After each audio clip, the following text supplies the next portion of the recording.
So, friends, we have come to the end of a very long road. For 5 long years, well, counting our Pastillas investigation, the Committee on Women, Children, Family Relations, and Gender Equality tried to leave no stone unturned to unravel the many evils brought to our shores by Philippine offshore gaming operators or POGOs. POGOs welcomed with open arms by the administration of former President Duterte. They have now been revealed to be nothing but a Trojan horse. They have exposed a web of people. Show this web. A web of people who used POGOs for their own selfish interests, their own personal gain, all at the expense of the Filipino people. Walang dinala dito ang mga POGO kundi bangungot. Despite the many heinous crimes unearthed by this committee, including large-scale scamming, corruption, kidnapping, torture, prostitution, and human trafficking, our objective has never been to prove any single individual guilty. Guo Huaping, this committee has unmasked you as a Chinese national, mocking our Filipino identity to amass wealth and commit crimes against true Filipinos. But I leave your fate, Ms. Guo, up to the courts. And I look forward to the day you face justice. Masaya nga akong wala ka rito dahil kwes na ang kaharap mo. We abide by the rule of law in this country. And these hearings were never a trial for your crimes. The same goes for your co-conspirators and bad actors. What was on trial here, however, was our very system of laws and policies which allowed these travesties to go unchecked and to fester. Ang nalilitis natin dito ay ang katibayan at kasapatan ng ating mga batas para hadlangan ang abuso ng POGO. At ang hatol, nung tinimbang, nakakalungkot at kulang na kulang. Inabuso ang ating birth certificate registration, immigration procedures, passport at visa applications, pagtayo ng negosyo sa pangalan ng kumpanya, bank secrecy, at pati ang pribilehiyong lumahok sa eleksyon at maging kawani ng gobyerno. Ngayon, lumalabas na pati ang demokrasya at pambansang seguridad natin ay nailagay na sa panganib. Nagpapasalamat ako sa NICA sa inyong malinaw na testimonya at sa assurance na tututukan ang national security concerns na na-raise dito. Ayon sa PAOK, si Xi Zhejiang ay na nagsabing kapwa niya Chinese asset si Guo Huaping ay may mga POGO rin.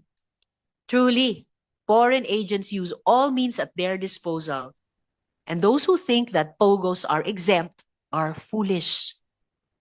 Natukoy ng POGO syndicates ang kahinaan ng ating mga batas. Sinamantala nila ito para magpakasasa, habang ang kapwa nila ay napipinsala. Pero bilang mga Pilipino, hindi natin papayagang magpatuloy ito. No, this is not a witch hunt. Hindi po ito tokhang. Yung nakasanayang nyong gawi, huwag nyong ibintang dito. The President has reiterated the unqualified ban on all POGOs, maging sa ilalim man ng PAGCOR, ng eco-zones o iba pa. Malinaw ang kanyang salita at ang kailangang linawin ang mga puwang ng EO74 sa lalong madaling panahon. Ang mga POGO within licensed casinos at ang mga POGO sa eco-zones, even service providers to foreign POGOs must be banned. At kung hindi ito malinaw para sa ilan at ito ang kanilang gagamiting lusot, I will file an amendment to the anti-POGO bill at the proper time. Binuo na nga ang Task Force POGO Closure kasama ang DOJ, DOLE, PAGCOR, PAOK at BI. Tututukan natin ang kanilang trabaho. The Senate President has also committed to prioritizing the enactment of the anti-POGO bill.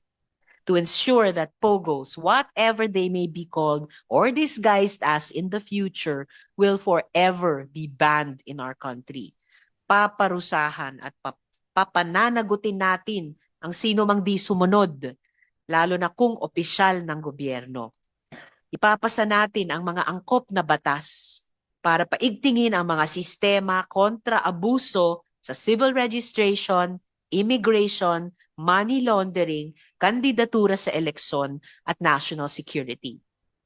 The committee holds the DFA to its commitment to reach out to Shi Zhejiang for information in his possession on Guo Huaping, the Yang brothers, and other possible foreign agents.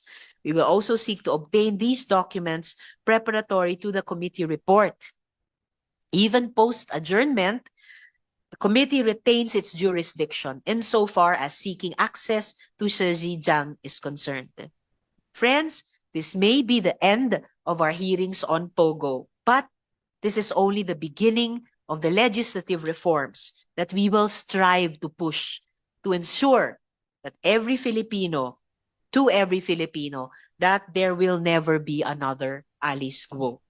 Guo Huaping, sisiguraduhin ko na hindi ka na makakaulit dito.